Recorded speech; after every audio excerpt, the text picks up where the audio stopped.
Hey girlies, just a quick reminder before we dive into today's episode. The information shared on this podcast is intended to be general sports nutrition advice and education related to period recovery for female athletes. This is not specific to any one individual, and it may or may not apply to your situation. If you are looking for personalized guidance, be sure to apply to our RBSN Period Recovery Nutrition Coaching Program. Our 4-month period recovery program is designed to help you sustainably get your period back and keep it. You can apply now to get started in our program, and we'll leave the link for the program below. If you're not quite ready for that one-on-one approach, that's exactly why we created the Period Recovery Guide. It's designed to support the girlies working on period recovery, specifically if you've lost it due to hypothalamic amenorrhea. The full Period Recovery Guide is finally out now, and we will leave all of the information for it in the podcast show notes. This is the Eat More Carbs Podcast.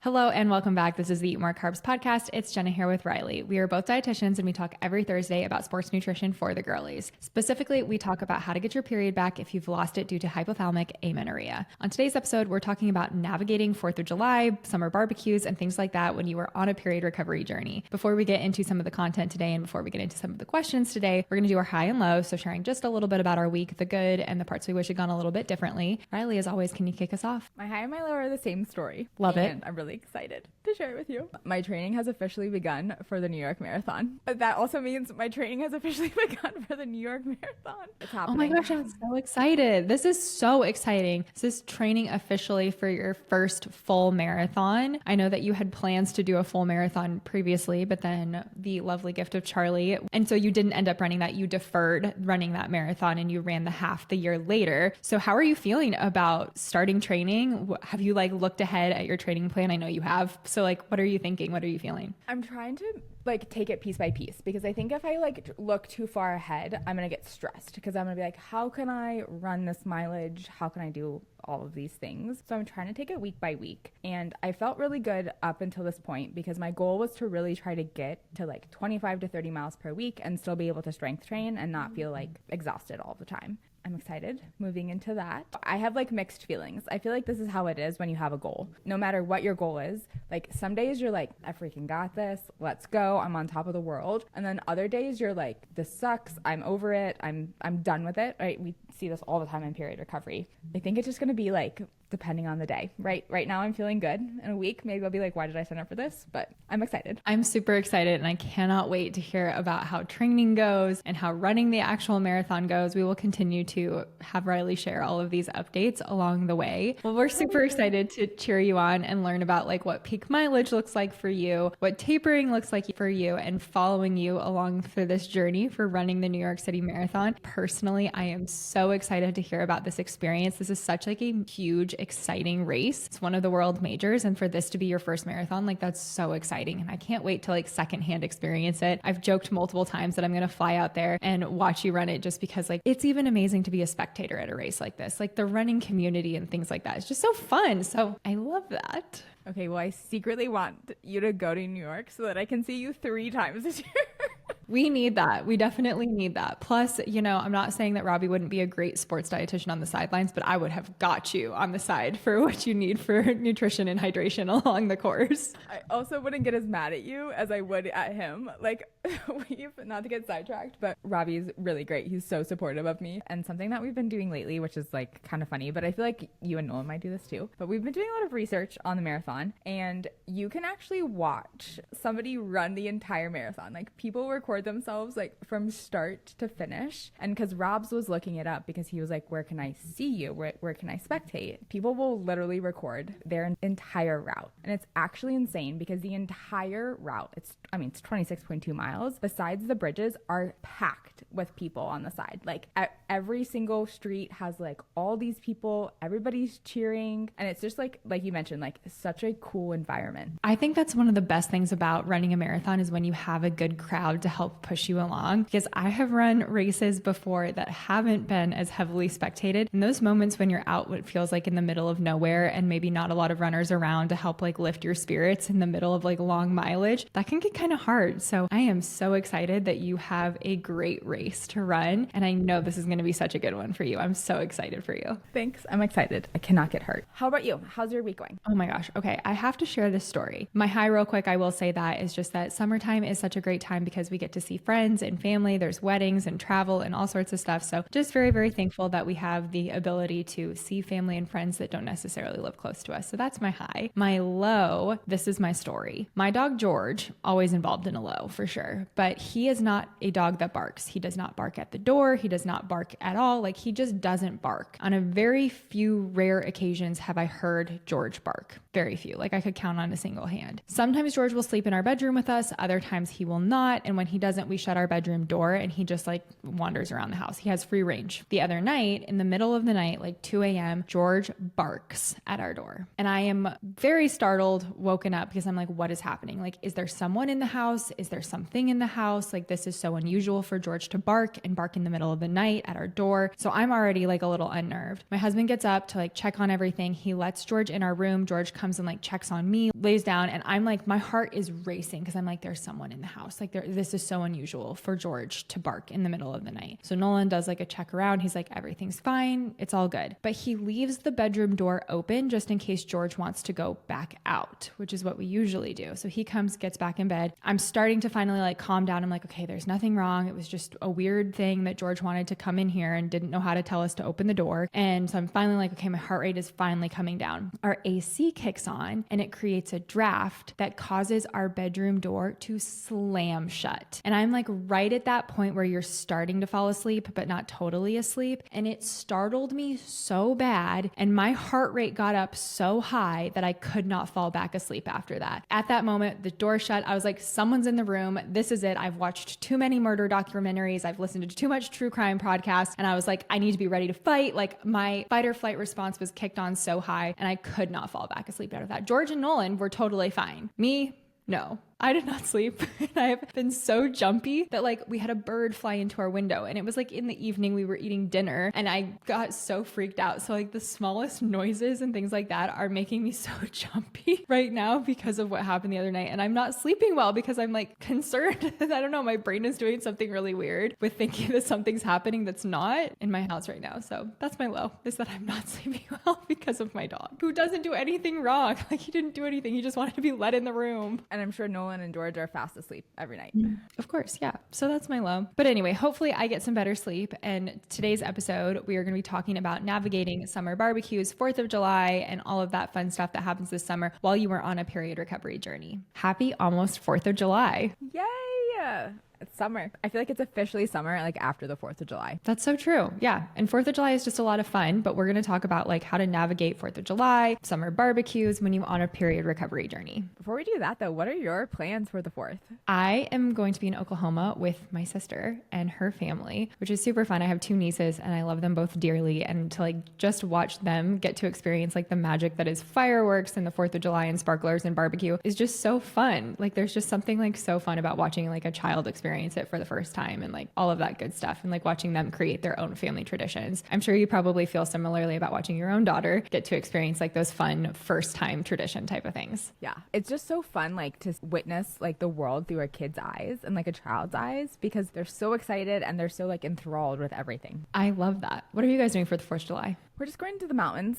Get me into the nature. Get me into the woods. We just rented like an Airbnb so we can go up there and we'll do some like stuff on the water and we'll go hiking. And the dogs like don't do well with fireworks. So trying to like get a little bit farther away from civilization just to help them out a little bit. So smart. What are some of your biggest tips for navigating period recovery during some of these summer barbecue seasons? Oof. I think this time is so hard. I think like summer is maybe one of the most challenging times to work on period recovery. I think a lot of the time like athletes really strive on structure and there's not a lot of structure when there's like holidays and vacations and maybe, you know, you're not at school or your work schedule is a little bit different. I know some people have lightened loads for summer and I think this can be something that's like really challenging to navigate. Yeah, it can be really, really challenging. I also feel like just summertime in general is, you know, you're with a lot of family, you're with a lot of friends. Like it's really easy to even like sit down next to someone that you are familiar with and maybe familiar with their training load or what their goals are and compare your plate to someone else's. I feel like that's really common or really easy to do this time of year. Just like being around people that you're maybe not used to being around, I think can bring up a lot of like feelings and comments. It can just be not the best, just puts us maybe like not in the best mindset. Totally. How do you help athletes navigate those kind of unfamiliar feelings that they might be experiencing this time of year? I think the first thing is we have to give ourselves like some grace. A lot of the time as athletes, you want to be perfect, right? Like you want to, again, like have the perfect training schedule, have the perfect fueling patterns. Like you want to be perfect. And you also are used to like trying harder, I feel like, at certain things and like getting immediate results. And that's not the case with period recovery. So I think you need to like maybe take a step back, give yourself some grace, and understand that like you are doing the best that you can right now in this set of circumstances. I think that brings up a really good point about how you can only do so much when like some of the things that are controlled for you. Like I know that there's a lot of nerves or a lot of maybe heightened anticipation about walking into a barbecue or a family meal where you don't cook everything yourself. And there's a lot of options and you don't really know what to put on your plate and things like that. What are methods that you have seen athletes like implement for those types of scenarios to help them navigate like kind of an overwhelming food scene? Ooh, it is an overwhelming food scene. I like kind of how you described that because it can be super overwhelming when you're used to eating like certain foods and then you go to this like summer barbecue and there's all these new foods. There's this whole table of food. It can be so overwhelming. Something that we talk about in our period recovery program is the performance plate method. And if you have been listening to this podcast or if you have been following us on social media, we do talk a lot about the performance plate method on those platforms. When we look at the performance plate method, it's really about like teaching you the ratios on how to plate your food. In our period recovery program, most of our athletes go a lot more in depth, but eventually they like almost transition to the performance plate method because it is such an easy way to approach fueling. And I think in situations like this is a great guideline to fall back onto. A lot of our athletes like love a base day plate, and that's where we often recommend people start. And that's just making 1/3 of your plate carbohydrates or grains and starches, 1/3 of your plate color or fruits and vegetables, and then 1/3 of your plate protein. And I think that kind of having this 1/3, 1/3, 1/3 in your mind when you're going to these events can help you get in all of your essential nutrients. You can add different things to those components. Like it doesn't have to be just 1/3 of your plate is only the kale salad that someone made. Like it can be kale salad and fruit salad. It can be both things, and you can try multiple things that sound appealing or sound interesting to you. I love that. So Jenna, if you are using the performance plate method and if you're going to a barbecue in Oklahoma, what are you putting on your plate? Oh, I'm so glad that you asked. I love summer barbecue food. I love a hamburger. I love a cheeseburger specifically. Like this is okay. You didn't ask for this, but I'm not really a big cheese person. I don't like cheese unless it's on a burger. Then I'm like, yes, I want a cheeseburger. I know that's kind of weird. Like I don't like cheese on my sandwiches. Like, I don't know. I'm just weird like that, I guess. But I love cheeseburgers. So that would definitely be part of my protein and then a little bit carbohydrate as well because I've got a bun on that too. I'm not doing like a lettuce bun or anything like that. Like I want a cheeseburger with a bun. And then I love summer fruits, specifically like watermelon just screams 4th of July for me. So I'm definitely going to have some of that on there. And then I'm always going to have a s'mores. Like I feel like that's something that my family always does for 4th of July is we roast marshmallows, so with chocolate. I love to make mine with like a Reese's peanut butter cup, marshmallow and graham cracker, all the goods. That's definitely what's going to be on there. And then whatever else that my sister has cooked up because she's such a phenomenal cook, I'm probably going to want to try it too. So making sure that that's all part of my plate and I'm incorporating all of the foods that I want to try, but also the ones that feel good and nourishing to me. Look at you getting fancy with a Reese's on the s'mores. What a great idea. I can't take credit for that. That's not my original idea. What about you? What are you putting on your 4th of July plate? I'm agreeing with you that I'm putting watermelon on my plate. Like that is like, I feel like if I don't have watermelon at a barbecue, like it's not a barbecue. Like I need watermelon at the barbecue. Yes. I don't know why. It's so interesting because I would also say that I'm a cheeseburger person, but usually when you go to barbecues, like people offer you like a hot dog or a burger, and I'm always picking hot dog. Like I don't know what it is. Yeah, I'm always picking hot dog. Oh my gosh, wait, I love this. Do you put toppings on your hot dog or are you somebody that eats it plain? Ooh, so this is a really interesting question because there is this like hot dog situation in LA. Anytime you go to like a sporting event, after you like leave the arena, they're always selling hot dogs outside on these little carts, and there's no hygiene score, but there's a hot dog and it's wrapped in bacon, and there's peppers and onions and mayo on top of the hot dog, and it is like the best hot dog. It is so good, and you have to do it. Like if you're in LA and you go to a sporting event and you go outside and you see the ladies with the hot dog carts, like you have to get a hot dog. It is part of the like LA sports experience. I feel like I have missed out tremendously from being in Los Angeles and never trying this. That sounds incredible. Yes. And they only take cash. Like you have to kind of barter with them a little bit, but like it's just always so good. So like that is like my ideal hot dog situation. Is that usually happening at a Summer BBQ? No. But obviously I'm very passionate about my hot dog situation. So yes, I'm having toppings on it. It might be ketchup, it might be mustard, or I might be getting this fancy hot dog from LA. Oh my gosh, wait, I love that. Okay, so we've got watermelon, hot dog. Are you putting anything else? Are you looking forward to any other like traditional barbecue foods for 4th of July? I'm probably getting some sort of like chip or salty option on the side. I feel like you have to kind of eat a chip when you go to a summer barbecue. Right? You got to get a barbecue flavored chip. I think it's the salt. Yeah. I need the electrolytes. I love that. Perfect. Now that we've built our plates for 4th of July, what other recommendations do you have for someone working through period recovery who might be at their summer barbecue or their first, summer gathering, navigating period recovery at the same time? So you mentioned this a little bit earlier, but I think really focusing on what you're doing. So keeping your eyes on your own plate. Again, like controlling what you can control.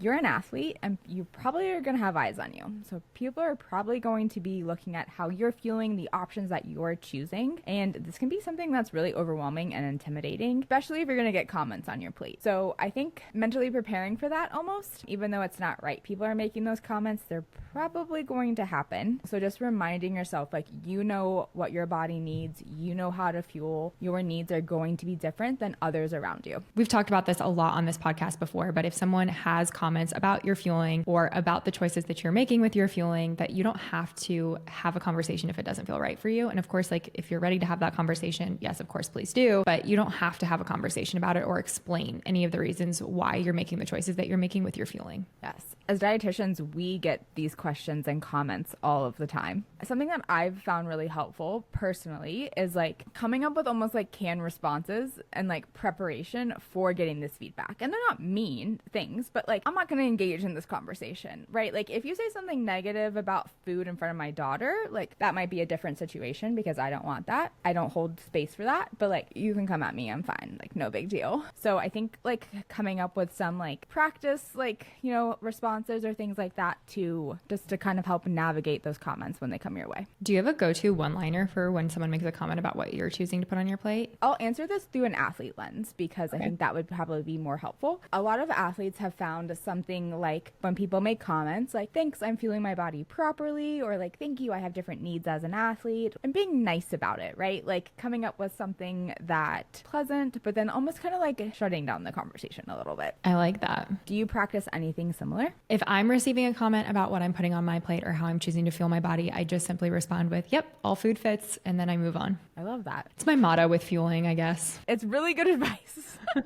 Thanks. I've had a couple practice runs using it for sure. She's had a little bit of practice. What else do you recommend for helping navigate period recovery and summer barbecue season? Jenna, this is something that you also mentioned before, but it can be really overwhelming when you're looking at a huge table of food. So keeping it simple, right? Keeping it simple, keeping to the basics. And I also think too, like you can always go back, right? So like if you're feeling like overwhelmed by the choices, like grab a couple things on your plate, eat your food, see how you're feeling, and you can always go back. I love that. You can always go back is such a good reminder to yourself that like you don't need to fit everything in or be perfect with your fueling your first go round. And if you start to feel overwhelmed halfway through, just like Reilly said, go sit down, have a couple bites, see what feels good, and then go back for more when you do feel better about it. Like we just talked about with comments, actually I have a kind of a little bit of a personal story with this because I'm one of those people that like I'll put a couple things on my plate and like again I can always go back. And one time I was like at a social kind of like situation, I was at a dinner and I was doing this because we were plating our food separate from the table, and somebody was like, wow, you eat like a squirrel. And I was like,